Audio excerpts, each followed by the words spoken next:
열왕기하 13장 1절부터 9절입니다. 이스라엘의 그 여호아스에 대한 심판 내용입니다. 자, 첫째로 이제 그 여호아스가 왕이 된 것과 그의 죄를 기록합니다. 열왕기하 13장 1절부터 3절. 유다의 왕 아하시아의 아들 요아스의 제23년에 예후의 아들 여호아스가 사마리아에서 이스라엘 왕이 되어 17년간 다스리며 여호와님 보시기에 악을 행하여 이스라엘에게 범죄하게 한 느밧의 아들 여로보암의 죄를 따라가고 거기서 떠나지 아니하였으므로 여호와님께서 이스라엘에게 노하사 늘 아람 왕 하사엘의 손과 그의 아들 베나닷의 손에 넘기셨더니. 자, 이제 유다의 요아스가 23년째 통치하고 있을 때에 이스라엘에서는 이제 예후의 아들인 여호아스가 왕이 되었다, 그 얘기입니다. 그런데 이 여호아스는 자신의 아버지 예후를 따르지 않고 여로보암, 그러니까 이스라엘의 첫 번째 왕이죠. 그리고 베델과 단의 금송아지를 우상을 만든 죄인이죠. 그래서 근데 그 여로보암의 길을 갔다, 그 얘기예요. 그러니까 베델과 단에서 계속 우상 숭배를 했다고 하는 것이죠. 그래서 하나님이 아람 왕 하셀과 그의 아들 베나닷의 손에 넘겼다, 그 얘기예요. 손에 넘겼다고 하는 것은 전쟁에서 패배하게 하고 통치받게 했다, 그런 뜻이죠. 그러니까 하나님이 그 아람 왕을 심판의 도구로 사용한 거예요. 전쟁이 일어날 때 일반적으로 전쟁이 일어나는 원인은 크게 세 가지입니다. 정치적 원인이죠. 정치적 원인, 영토라든가 정권이라든가 이념 등의 갈등으로 인해서 전쟁이 일어납니다. 두 번째로는 경제적 원인이죠. 자원이라든가 무역, 또 시장 문제, 이런 갈등으로 전쟁이 일어납니다. 세 번째로는 사회적 원인이에요. 종교적인 것, 문화적인 것, 또 민족, 그런 문제의 갈등으로 전쟁이 발생합니다. 그런데 전쟁이 이렇게 정치적, 경제적, 사회적 원인에 의해서 발생을 하는데, 그것은 이제 표면적인 거예요. 표면적인 거. 우리 인간이 전쟁을 분석할 때 그렇게 된 것이고, 그런데 이 성경은 내면적 이유로 얘기하고 있어요. 하나님이 세상을 심판하는 방법이라고 하는 것입니다. 그래서 하나님은 악한 것을 반드시 심판하시는 거죠. 그래서 그 심판의 방법 중에 하나가 전쟁이에요. 하나님께서 세상을 심판하실 때 사용하는 방법들이 지진이라든가 전염병, 화산 폭발, 또 기근, 이런 재앙, 자연 재앙, 인간에 의한 전쟁 재앙, 이런 것들인데, 그것이 하나님의 심판의 도구라고 하는 것이죠. 그러니까 전쟁이, 우리 인간들은 표면적인 것을 가지고 얘기를 하는 거예요. 그런데 그 진짜 내면에는 영적인 이유로는 보면 죄에 대한 심판이라고 하는 것이죠. 하나님께서 죄악을 심판할 때 이런 도구를 쓰는 거예요. 전쟁이라고 하는 도구를. 그래서 평안한 삶을 원한다면, 또 적국이 쳐들어왔을 때 물리치고 승리하려면은 하나님의 은혜를 입어야 되는 것입니다. 하나님 앞에 바로 서야 된다는 거예요. 죄를 회개하고 하나님이 기뻐하시는 거룩한 삶을 살아갈 때에 하나님이 주시는 평안이 있는 것이죠. 그래서 우리가 이 시대를 정말 걱정을 해야 됩니다. 이 시대에 자꾸 전쟁이 일어나죠. 자연재해가 발생하죠. 사회적 갈등이 심화되죠. 이런 것들은 진짜 하나님이 이제 심판하려고 하는 것이라고 하는 것이죠.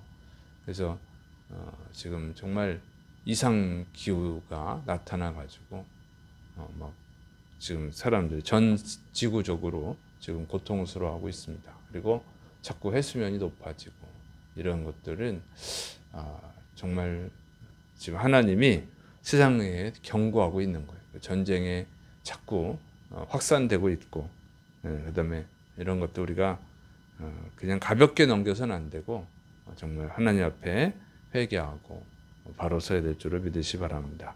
자, 그때 하나님은 이제 회개를 우리가 하나님께 회개해야 되는 이유가 뭐냐면 하나님은 회개할 때 은혜를 베푸신다고 하는 것이죠. 열왕기하 13장 4절 5절 아람 왕이 이스라엘을 학대함으로 여호아스가 여호와님께 간구하매 여호와님께서 들으셨으니 이는 그들이 학대받음을 보셨습니다. 여호와님께서 이에 구원자를 이스라엘에게 주심에 이스라엘 자손이 아람 사람의 손에서 벗어나 전과 같이 자기 장막에 거하였으나. 자, 아람 왕에게 이 고통스러운 통치를 당하던 예후의 아들 여호아스가 이제 하나님께 회개를 한 것이죠. 회개하고 하나님 은혜를 간구했습니다. 그랬더니 하나님이 그를 불쌍하게 여기시고 아람 왕으로부터 구원해 주셨다고 하는 것입니다. 하나님은 정말 사랑이 많으신 분이죠. 하나님이 이 여호아스의 아버지 예후를 왕으로 세워 주셨잖아요. 그러니까 그게 그 은혜를 기억을 해야 돼. 하나님이 예후를 왕으로 세우지 않았다면 예후의 아들 여호아스도 왕이 될 수 없죠. 그러니까 정말 하나님께 감사하고 충성을 해야 되잖아요. 그런데 이 여호아스가 하나님의 은혜를 기억지 않고 우상을 숭배한 거예요. 하나님이 아주 미워하는 우상 숭배를 한 것이죠. 그러니까 하나님이 심판하신 거 아니에요, 전쟁으로. 근데 그 정도 되면은 좀 배은망덕하다고 그냥 완전히 멸망시켜 버려야 되는데 하나님은 멸망시키지는 않고 회개를 했더니 하나님 또 용서를 해주신 거예요. 그러니까 정말 하나님은 사랑이 많으신 분이라고 하는 것이죠. 여호아스가 대단한 존재가 아니잖아요. 별것도 아닌 것들이 왕이 될 수 없었는데 왕이 되게 해주신 거잖아요. 그들이 대단해서 하나님이 왕으로 세워준 게 아니고 별것도 아닌데 하나님이 은혜를 베풀어 주셨단 말이에요. 그런데 그 은혜를 배신하고 하나님이 미워하는 우상 숭배를 하면 그냥 멸망을 시켜 맞는데 그냥 또 회개하니까 용서해 주셨다고 하는 것이죠. 그래서 정말 이것은 하나님이 사랑이 많은 분이라고 하는 것을 가르쳐 주는 것이고 우리에게 또 소망의 말씀이죠. 죄를 지었더라도 회개해라. 회개하면 용서해 주신다. 죄를 지었어도 회개하면 하나님이 구원을 베풀어 주신다 하는 것을 가르쳐 주는 말씀이라고 하는 것입니다. 그래서 우리가 날마다 회개해야 되고 또 죄 가운데 고통당하는 자가 있으면 우리가 그들을 위해서 기도하고 또 죄를 회개할 수 있도록 우리가 권면해야 될 줄을 믿으시 바랍니다. 자, 세 번째로는 이제 다시 우상 숭배에 빠진 것에 대한 심판이에요. 열왕기하 13장 6절 7절 그들이 이스라엘에게 범죄하게 한 여로보암 집의 죄에서 떠나지 아니하고 그 안에서 따라 행하며 또 사마리아의 아세라 목상을 그냥 두었더라. 아람 왕이 여호아스의 백성을 멸절하여 타작 마당에 티끌같이 되게 하고 마병 50명과 병거 10대와 보병 10,000명 외에는 여호아스에게 남겨두지 아니하였더라. 하나님이 아람 왕으로부터 이제 이스라엘을 구해줬더니 여호아스가 또 그의 백성들도 다시 여로보암 집의 길로 갔다고 하는 것이죠. 베델과 단의 금송아지를 섬기고 또 아세라 목상을 그냥 두고 그대로 섬겼다고 하는 것입니다. 그러니까 하나님이 다시 진노하시죠. 그러니까 아람 왕이 침공을 해가지고 이스라엘 군대를 멸절을 시켰어요. 마병 50명, 병거 10대, 보병 10,000명만 남겨놓았다고 하는 것이죠. 이 정도의 군대로 가지고는 외부의 적의 공격을 막을 수가 없어요. 내란이 일어나도 내부에서 반란이 일어나도 막을 수 없는 수준이죠. 그러니까 이스라엘을 아주 철저히 파괴시켰다고 하는 것입니다. 그것이 하나님의 심판이에요. 왜 하나님이 이렇게 또 무섭게 심판하셨느냐? 하나님이 용서해 주셨는데 다시 우상 숭배에 빠졌다는 거죠. 자기들이 섬기는 우상이 그들을 구해 주지 못했어요. 여호아스와 그의 백성을 구하지 못했잖아요. 그래서 회개했거든요. 그래서 하나님이 은혜를 베푸셨어요.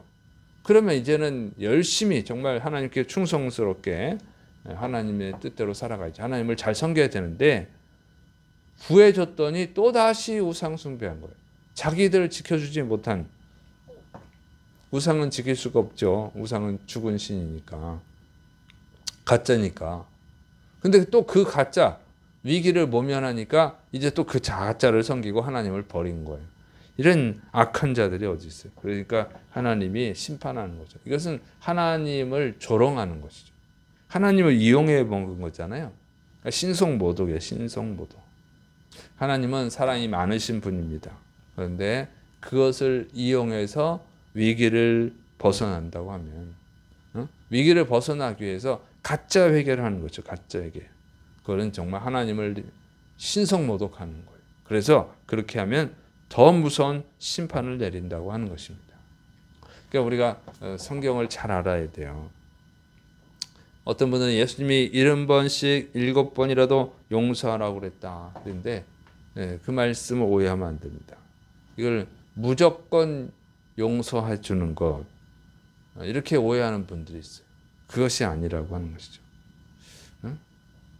그렇게 무조건 용서해 주는 것, 그게 아니에요. 그리고 70번씩 7번이라도 용서해 주라 했으니까 그걸 또 이용하는 사람이 있어요.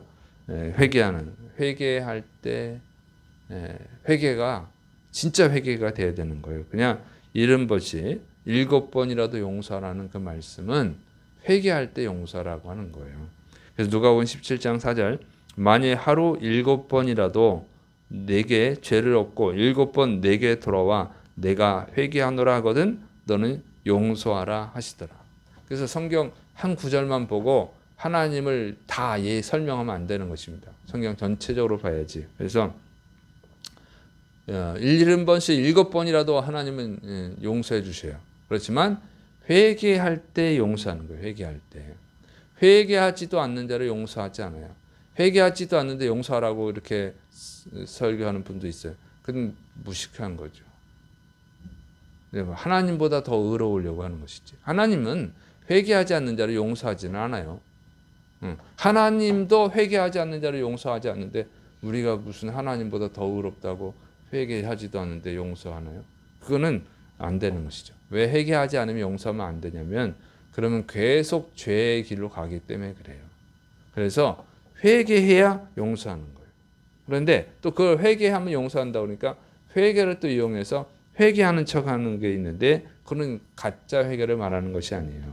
진짜로 회개해야 된다고 하는 것입니다. 그러니까 여호와스가 회개하는 척한 거죠. 그런 하나님에 대한 신성모독이에요. 하나님을 속이려고 하는 것은 더 악한 죄죠. 근데 우리가 인간이기 때문에 연약해서 죄를 끊어버리려고 하는데 죄를 멀리 하려고 하는데도 죄를 범할 수는 있어요. 그렇게 했을 때는 죄의 증거에 대해서 괴로워하면서 회개하는 거 이건 괜찮은 거예요. 그런데 그러면 하나님 용서해 주십니다만은 심판을 했다가 너 다시 또 용서해 주세요. 그렇지만 그냥 처음부터 회개를 이용해서 회개하면 하나님 용서해 줄 거야. 회개하는 척하는 그 회개는 의도부터 잘못된 것이죠. 용서하지 않는다고 하는 거예요.